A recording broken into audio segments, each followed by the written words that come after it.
हरे कृष्णा, राधे राधे। आप सभी का बहुत बहुत धन्यवाद मेरे चैनल पर आने के लिए। आज की वीडियो में मैं श्रावण मास की कथा का 24वां अध्याय लेकर आई हूँ। अगर आप मेरे चैनल पर नए हैं तो मेरे चैनल को सब्सक्राइब कर लीजिए और साथ ही बेल आइकन को भी प्रेस कर दीजिए ताकि हर वीडियो की नोटिफिकेशन आपको मिलती रहे। इससे पहले 23वें अध्याय में हमने श्री कृष्ण जन्माष्टमी व्रत विधान के बारे में श्रवण किया था। आज की कथा में श्री कृष्ण जन्माष्टमी व्रत के महात्म्य में राजा मितजित का आख्यान, उसके बारे में श्रवण करेंगे। तो शुरू करती हूँ कथा को। बोलिए श्रावण मास की जय, भोले बाबा की जय। ईश्वर बोले कि हे ब्रह्मपुत्र, पूर्व कल्प में दैत्यों के भार से अत्यंत पीड़ित हुई पृथ्वी बहुत व्याकुल तथा दीन होकर ब्रह्मा जी की शरण में गई। उसके मुख से वृतांत सुनकर ब्रह्मा जी ने देवताओं के साथ क्षीर सागर में विष्णु के पास जाकर स्तुतियों के द्वारा उनको प्रसन्न किया। तब नारायण श्री हरि सभी दिशाओं में प्रकट हुए और ब्रह्मा जी के मुख से संपूर्ण वृत्तांत सुनकर बोले कि हे देवताओं, आप लोग डरे मत। मैं वसुदेव के द्वारा देवकी के गर्भ से अवतार लूँगा और पृथ्वी का संताप दूर करूँगा। सभी देवता लोग यादवों का रूप धारण करें। ऐसा कहकर भगवान अंतर्ध्यान हो गए। समय आने पर वह देवकी के गर्भ से उत्पन्न हुए। वसुदेव ने कंस के भय से उन्हें गोकुल पहुँचा दिया और कंस का विनाश करने वाला उन कृष्ण का वहीं पर पालन पोषण हुआ। बाद में मथुरा में आकर उन्होंने अनुचरों सहित कंस का वध किया। तब पूर्ववासियों ने आदर पूर्वक यह प्रार्थना करी कि हे कृष्ण, हे महायोगिन, हे भक्तों का अभय देने वाले, हे देव, हे शरणागत वत्सल, हम शरणागतों की रक्षा कीजिए। हे देव, हम आपसे कुछ निवेदन करते हैं, इसे आप कृपा करके हम लोगों को बताएं। आपके जन्मदिन के कृत्य कोई कहीं भी नहीं जानता। वह सब आपसे जानकर हम लोग उस जन्मदिन पर वृद्धापन नामक उत्सव मनाएंगे। अपने प्रति उनकी भक्ति, श्रद्धा तथा सौहार्द को देखकर श्री कृष्ण ने अपने जन्मदिन के संपूर्ण कृत्य को उनसे कह दिया। उसे सुनकर उन पूर्ववासियों ने भी विधान पूर्वक उस व्रत को किया।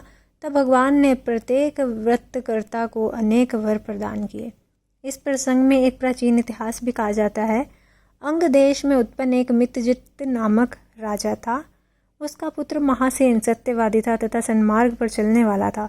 सब कुछ जानने वाला वह राजा अपने प्रजा को आनंदित करता हुआ उनका विधिवत पालन करता था। इस प्रकार रहते हुए उस राजा का अकस्मात दैवयोग से पाखंडियों के साथ बहुत काल पर्यंत साहचर्य हो गया और उनके संसर्ग से वह राजा अधर्म परायण हो गया।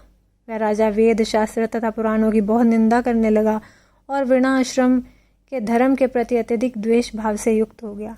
हे मुनि श्रेष्ठ, बहुत दिन व्यतीत होने के पश्चात काल की प्रेरणा से वह राजा मृत्यु को प्राप्त हुआ और यमदूतों के अधीन हो गया। यमदूतों के द्वारा पाश में बांधकर पीटते हुए यमराज के पास ले जाते हुए वह बहुत पीड़ित हुआ। दुष्टों की संगति के कारण उसे नरक में गिरा दिया गया और वहाँ बहुत समय तक उसने यातनाएं प्राप्त की। यातनाओं को भोगकर अपने पाप के शेष भाग से वह पिशाच योनि को प्राप्त हुआ। भूख व प्यास से व्याकुल व भ्रमण करता हुआ मारवाड़ देश में आकर किसी वैश्य के शरीर में प्रवेश करके रहने लगा। वह उसी के साथ पुण्यदायिनी मथुरापुरी चला गया।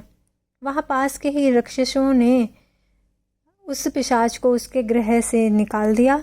तब वह पिशाच वन में तथा ऋषियों के आश्रम में भ्रमण करने लगा।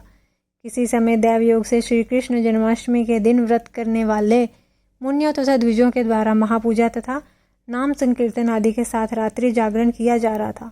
वहां पहुंचकर उसने विधिवत सब कुछ देखा और श्री हरि की कथा का श्रवण किया। इससे वह उसी क्षण पाप रहित, पवित्र तथा निर्मल मन वाला हो गया। वह यमदूतों से मुक्त हो गया और प्रेत योनि छोड़कर विमान में बैठ दिव्य भोगों से युक्त हो विष्णु लोक पहुंच गया। इस प्रकार उस व्रत के प्रभाव से पिशाच योनि को प्राप्त उस राजा को विष्णु का सानिध्य प्राप्त हुआ। तत्वदर्शी मुनियों ने पुराणों में इस शाश्वत तथा सर्वलौकिक व्रत का पूर्ण रूप से वर्णन किया है। सभी कामनाओं को पूर्ण करने वाले इस व्रत को करके मनुष्य सभी वांछित फल प्राप्त करता है। इस प्रकार जो जन्माष्टमी के दिन इस शुभ व्रत को करता है वह इस लोक में अनेक प्रकार के सुखों को भोगकर शुभ कामनाओं को प्राप्त करता है। ये ब्रह्मपुत्र, वहाँ वैकुंठ में 1,00,000 वर्ष तक देव विमान में आसीन होकर नानाविध सुखों को उपभोग करके अवशिष्ट पुण्य के कारण इस लोक में आकर सभी ऐश्वर्यों से समृद्ध तथा सभी अशुभों से रहित होकर महाराजाओं के कुल में उत्पन्न होता है।